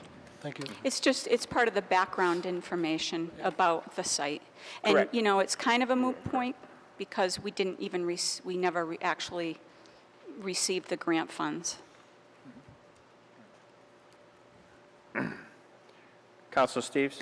Yeah, two quick questions. One is, given the fact that one's formal, that the fact that our agenda item doesn't specifically cite the exact properties that we're putting into this program, should we specifically have it state that? And secondly, I didn't hear you, Gus, I'm sorry. I'm just saying, should we specifically state which parcels we're putting into this program? Because it just states that to designate the 4 parcels of the Innovation Center. Oh, you mean in your motion? Yeah. Oh, that's up to you. I was don't know. curious if we should have to do that. And secondly, It's in the application and but I can give you you have we have them in the paperwork, yeah. And I was curious, does this actually cover the entire parcel that we There's consider the 4 AO complex? parcels that were on I mean, the all 4 of them. Does that Could you let her answer your question and not go back and forth, please? Okay. I appreciate it. There's 4 parcels that the property owner has requested to be part of this. And so that's what's in the application. Okay. It doesn't cover the entire AO complex, just those 4. There's more parcels in the AO complex. That he owns? Yeah. Not that I know of. No. Okay. So it is the entire complex then, effectively. Well, it's all of the manufacturing buildings. Yeah. It's the hotel and conference center, which is a separate parcel. Yeah. There's the grassy area and along the river in the front. Right. And then there's 2 other odd-shaped parcels. I think that encompasses all of the land that he owns. Eric is shaking his head yes. Yeah, okay. Okay. And the other question I had was also relevant to item number 6. Back at the subcommittee, I asked you if you could take a look at whether or not conservation ever Right. had to do any grant writing And, regarding Roos Brook. Right, and I did look at that, and so there was not a grant. There was contamination Right. that emanated from a site, was heavy metals, Right. fairly far east of any of the buildings, even east of where the buses are parked. Okay. So there was some contamination that came from there and went into the brook. It was reported to DEP, and it was capped. Yes, it was. But there was no grant to do it. Okay, thank you. Sure. All right, any further questions? Seeing none, all those in favor? Opposed? Unanimous, all present. You got your copy back that you need on that? Sure, you can, I've actually I given don't it need to it. I Mary. mean, I Okay, should Mary just has print it. off more. Thank you, Counsel. Item 35.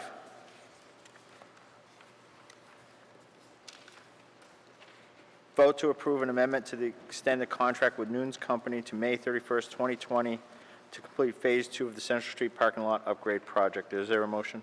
So moved. Second. Discussion? Counselor Adams? Mr. Chair, through you, this was also through the P&D subcommittee, 4-1 vote in favor of. I wouldn't make a motion to amend this to state vote to approve change order number 1, extend contract with Nunez Company to May 31st, 2020.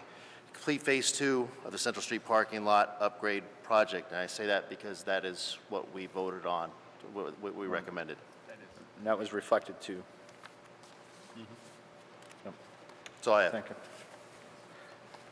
So there's a motion to amend. Second. Motion to Second. amend. Second. All those in favor of the amendment? Thank you. Discussion on that as amended? Anything from you, Rosemary, on this? So this is Phase 2 of the Central Street parking lot. The first time the department, the engineer that the department hired to handle this, the first time they went out to bid for this project, we only received one bid, and it was $88,000 more than the budgeted amount.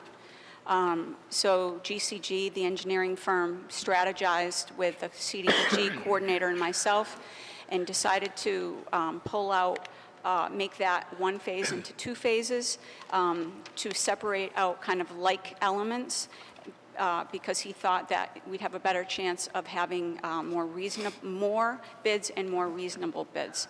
So Phase 2 became just what we were calling flat work, but granite curbing, custom granite curbing, poured concrete for the sidewalk and public space, and light fixtures in the parking lot. So that's Phase 2. And the first time we went out to bid, that also included landscaping and street furniture. So that new Phase 2 went back out to bid in, I believe it was August. I think it went out for about 3 or 4 weeks. We wanted to give it enough time to get adequate bids. There was a delay once. We got 3 good bids. The lowest was with Nunez Companies from, I always say Palmer. I know it's not Palmer. It's the town. Ludlow. Their references were checked by GCG, and they were very good references. So they eventually provided a notice of delay to us because the very first item that they had to purchase was the custom granite curbing, and that would take about 45 days to be fabricated and to be delivered on site, and really nothing else could be done until that was installed. So they started seeing that that was going to bring us close to the cold weather, so they gave us a heads up with a notice to delay. We still kept our fingers crossed, hoping maybe we would have a mild December. The other delay was that There were several types and limits of insurance that we were requiring in our bid document. When we selected Nunez, the insurance that they provided to us, the certificate was not adequate, and we had to go back and forth with them a few different times. So that delayed this by about 3 or 4 weeks, believe it or not. And then by the time we got that is when we had the contract fully executed that had been approved by the town council. And then the notice to proceed was provided on October 17th. That's when they ordered the granite curbing. And then, so they pretty quickly thought, well, the pouring of the concrete is certainly not going to happen until the spring, but at least we'll get the granite curbing in. And then we had about 10 inches of snow and multiple days in a row where it was cold. So then we had a conference call that included Heather Blakely, our DPW director, our engineer, my department, and the engineering firm. And it was recommended to us by the experts, DPW director and our engineer, that if we went ahead and installed the granite curbing now, it would be more expensive because the ground was frozen and we'd have to remove a lot of that soil and replace it with granite, and then there would have to be, to keep the ground stable when there's thawing in the spring, and then there would have to be blankets, these industrial blankets and heaters. And even with all of that, there was no guarantee that this end product would come out correctly. So it was recommended to us that, well, basically someone used the word ludicrous, for us to go ahead and install this granite curbing at this time. So all of Phase 2 was therefore delayed until the spring. So that's why, and their contract was going to expire, if I'm not mistaken, January 7th of 2020. So now what we'd like to do is extend their contract to May 31st of 2020. Any questions? Councilman Catrona? Thank you, Mr. Chairman. Through you, we did have extensive discussion in subcommittee in reference to this, and I just want to add that I think it took far too long to obtain an insurance certificate, and we needed to be, as a town, more aggressive contacting them for a simple certificate. So as a town, we own some of that delay because we didn't go forward in contacting them, and I just wanted to make that known. We did have that discussion in subcommittee. Thank you. Yep, thank you. Actually, we were probably, between Peg Dean, the CDBG coordinator, and myself, we probably had at least a dozen emails going back and forth with the owner, the engineering firm, calling them. I think I sent, because Chair Jovian had asked, you know, what was happening in that timeline from the time it got approved by town council on September 9th and October 17th when we gave a notice to proceed. So I tried to sum it up, but I'm sure it was not fun reading, but I provided a timeline of every single conversation and phone call and email that had happened. And it was it's tedious to read it. It was tedious to do it. So I can assure you. Who did you send that to, Rosemary? Because I didn't get a copy of that. I sent it to the town manager. Okay, all right. And that was going to be forwarded, but I'd like to have seen it. There were a number, I mean, there's not much more detail beyond what I'm saying, that there was, you know, we were feeling the pressure more than anyone, I can assure you, because we were very nervous about that the CDBG, as you've seen in your biweekly reports, that our grant, if we didn't spend 80% of it, we could have our grant for fiscal year 20 decreased. So this was absolutely at the top of our priority list, trying to get this insurance certificate. We kept getting it in dribs, and we got it initially, and the limits weren't correct. Then we got it again, and there was something else missing. And we were constantly, we had two insurance experts that we were in communication with to read what we had in our bid document and read what the certificate said and compare it and tell us what was missing. And it was very frustrating for us as well. Thank you, Mr. Chairman. Thank you. I appreciate your comments, Counselor. You know, and I know I made a big, you know, comments about this because of the 5 weeks in between, you know. And the reason for that was, if you go back to last year, there was a lot of conversation about why these contracts should come to town council and how it delays the project and there's monies out there. And there was a lot of conversation through council about how do we do this. And your department and PEG, you know, we talked about it and we said, hey, make sure that the town knows that a bid is going out, so plan accordingly. So you know a bid's going out on this date, the bid's coming in on another date, you're going to have your opening, contact whoever the council is through the town manager for that appropriate subcommittee, set up that subcommittee meeting for that week or immediately and get it approved through the vetting through that and a council. And I looked at that and that was all done to that point because PEG put out a very good schedule to us that said, hey, just like we asked, all those dates, target dates, and you know, when I look at it, you say, okay, we went out to bid on August 14th, this town council awarded and allowed the project to proceed in the contract. We approved the contract on September 9th. That's pretty good. Bid documents out, process good, and something along the way. Yeah. So, and I understand there's issues, but I look forward to seeing that email as to the communications that went back and forth. Okay. And it's time for us to get this project moving and done because it's taking well too long on that project itself. I agree. Yeah. So, any further discussion?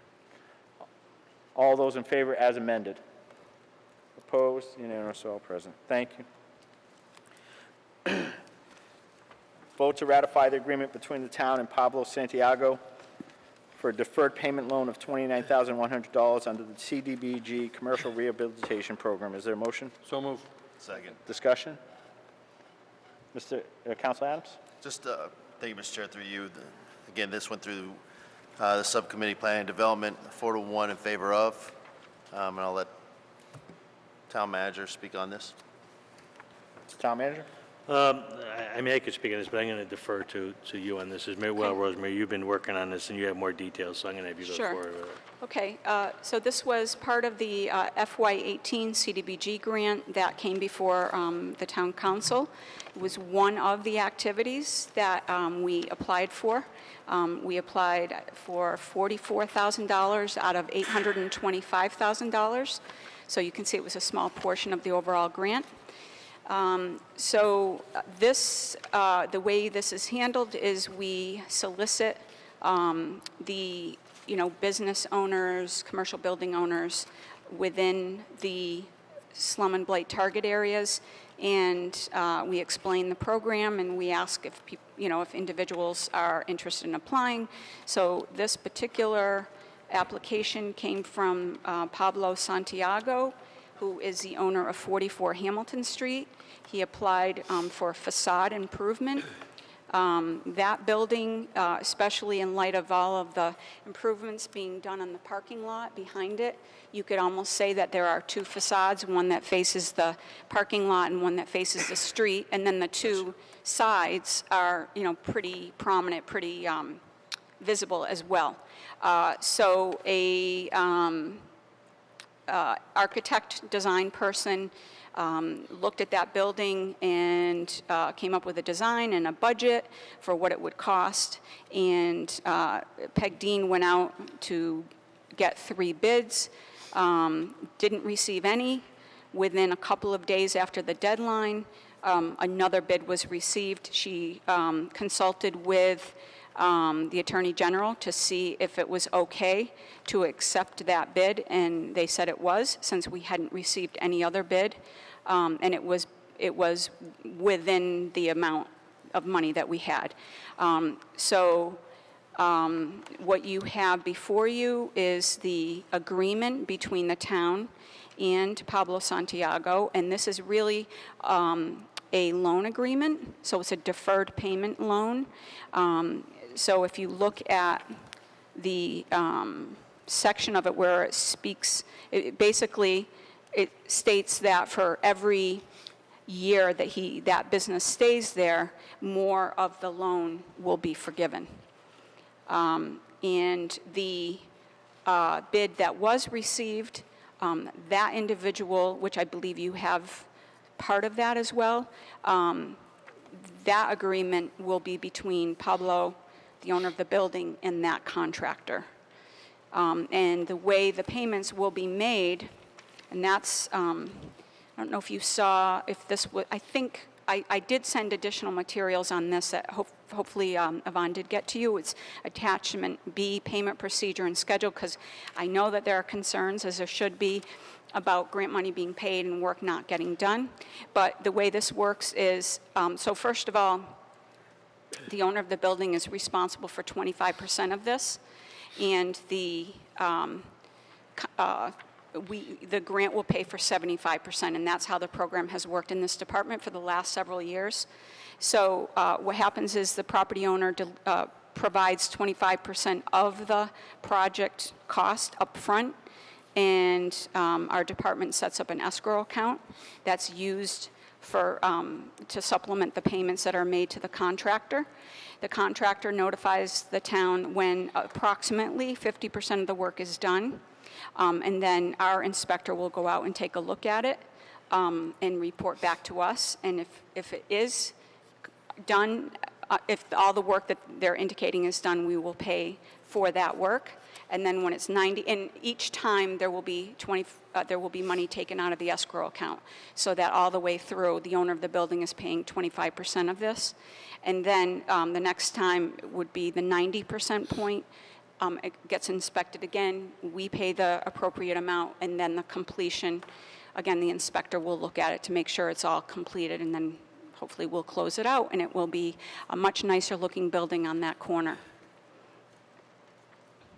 Councilor Adams? Thank you, Mr. Chair. Just a couple comments. We talked extensively if this should even come up to the town council or not.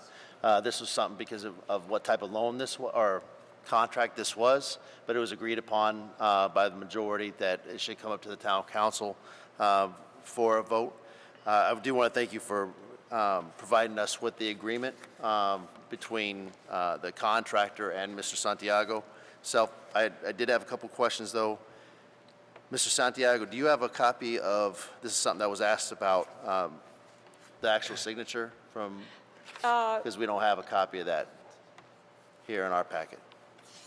You don't have his the signed version?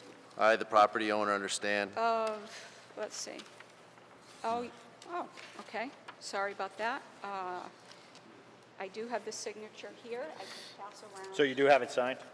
I trust you. I just. The original, I got the original. I do have the signature. No, that's the non-collusion affidavit. Yeah, but that should be part, if that's signed, everything should be signed. Which contract are you looking at?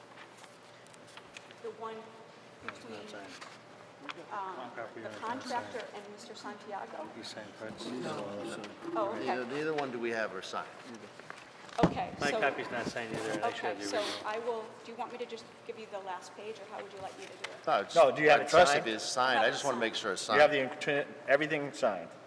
Well, the property owner's signature is on this agreement between the town and the... Okay. Yvonne should have a copy of that original, so make sure that she has a copy of the original signed. Okay. Yeah. And the other. Well, then, we're not going to be releasing it until you sign it. Right. Okay. And then will they have, on here, it says 40 days. That's enough time during the winter time? They have 40 days to knock this out? Can you speak into the mic, though? Sorry. It's hard to hear. One thing I'm that says very in the sorry. contract says 40. No, the cable is having a hard time. Sorry. Oh, I don't know if it's me. Sorry. What was the question again? So, Sorry. in the contract, it says 40 days. Oh, right. So enough time? we may need to, extend that. But we're just very aware that this needs to be done in a timely way, because we do have an extension on the grant to June 30th. This isn't the same kind of work as, the parking lot's not concrete being poured. So we may have to extend it if they're not complete in that time. But it has to be done by the end of when the contract with the state is terminating. Thank you, Rosemary. That's all I have, Mr. Chair. Further discussion? Councilman Marquetti?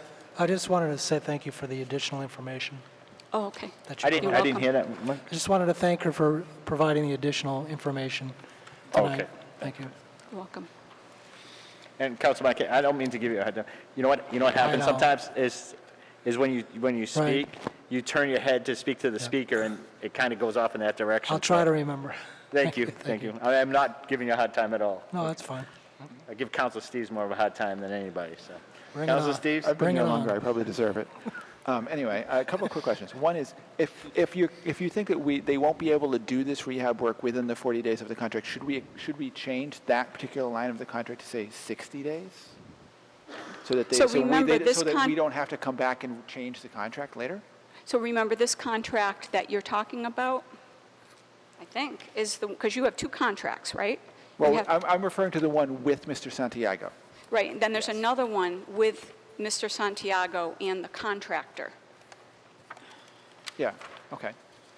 So we're approving the one with Mr. Santiago, though. The one that we're Directly. approving tonight is the one between the town and Mr. Santiago. Yes, right.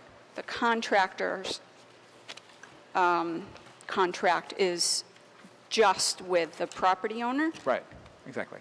I'm referring to Section 4 of the contract with Mr. Santiago, time of performance. Section 4. Yeah, where it states it's what Dave stated a few minutes ago, within 40 days. Yes, I see it. Should we change that to Right, say 60 days or something? So, yes, we can change that. I mean, is that something you want to change tonight? I'm just suggesting that should we, if we know it's likely to not get done in that time frame, but as long as it does get done before the end of this fiscal year, that's what the requirement is from CDBG, right? Right.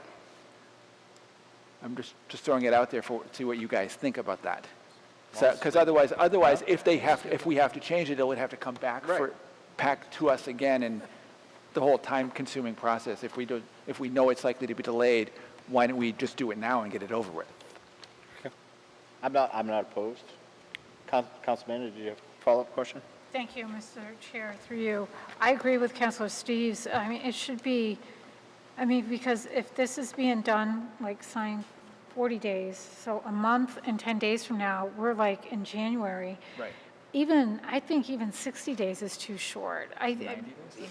Because now we're getting into the dead of winter. Right. I mean, by Thursday, we're supposed to be sub-zero temperatures. So, I think maybe like 90 or 120 days or something, like going more towards the spring. I apologize, Rosemary. I should have brought this up earlier. No, it's a good point, though. It's great to hash this out now so that we don't come back knowing that there's weather, and it has to be done by the end of the fiscal year. Is that what you're saying? Yes. And the fiscal year being? June 30th, same as Same as the ours, town. not a federal fiscal year. I agree. Given work in the winter and that,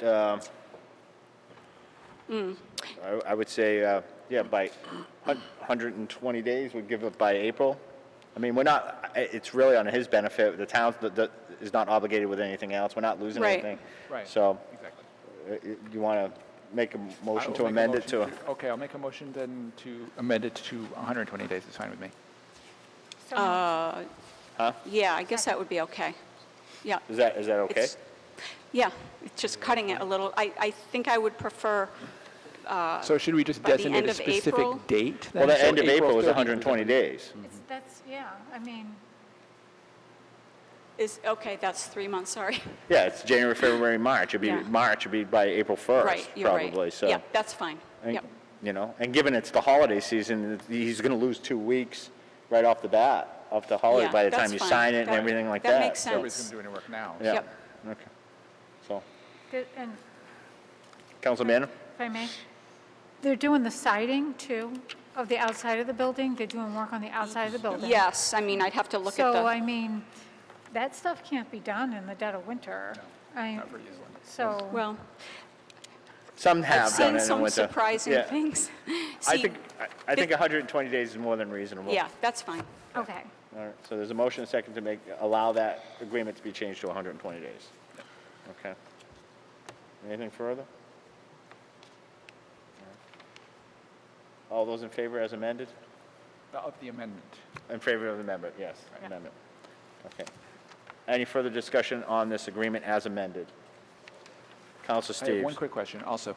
It's, well, related is, okay, so that leaves $15,000 in the commercial rehab program. What's that being used for? I'm sorry, just repeat Okay, that. if we approve this agreement, there'll be about 15 grand left in the commercial rehab program. What's that being used for? Right.